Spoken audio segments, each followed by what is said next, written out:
মিরপুরে প্রশিকা ভবন দখল ও পাল্টা দখলের ঘটনাকে কেন্দ্র করে সংঘর্ষে কমপক্ষে 50 জন আহত হয়েছে। সকাল থেকে কাজী ফারুক ও ওবায়দুল গ্রুপের মধ্যে দফায় দফায় ধাওয়া পাল্টা ধাওয়া ইট পাটকেল নিক্ষেপের ঘটনা ঘটে। 9:30টার দিকে কাজী ফারুকের সমর্থক 2 থেকে 300 প্রশিকা কর্মী প্রধান কার্যালয়ে ঢোকার চেষ্টা করলে ভেতরে অবস্থান করা ওয়াদুদ গ্রুপের লোকজন বাধা দেয়। সে সময় বেশ কয়েকটি গাড়ি ভাঙচুর করা হয়। পরে ব্যাপক সংখ্যক পুলিশ অবস্থান নিলে সংঘর্ষ থামে।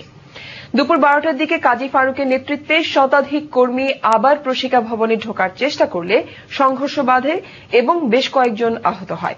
নিজেকে প্রশিকার বৈধ চেয়ারম্যান দাবি করে কাজী ফারুক সাংবাদিকদের জানান, সকালে তার লোকজন অফিস করতে গেলে ভেতরে অবস্থানকারী জামাত শিবিরের সমর্থনপুষ্ট গ্রুপটি তাদের উপর হামলা চালায়।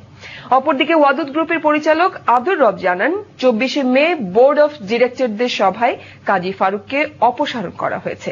দুপুর 1টার দিকে কাজী ফারুক অসুস্থ হয়ে পড়লে তাকে হাসপাতালে নিয়ে যাওয়া হয়।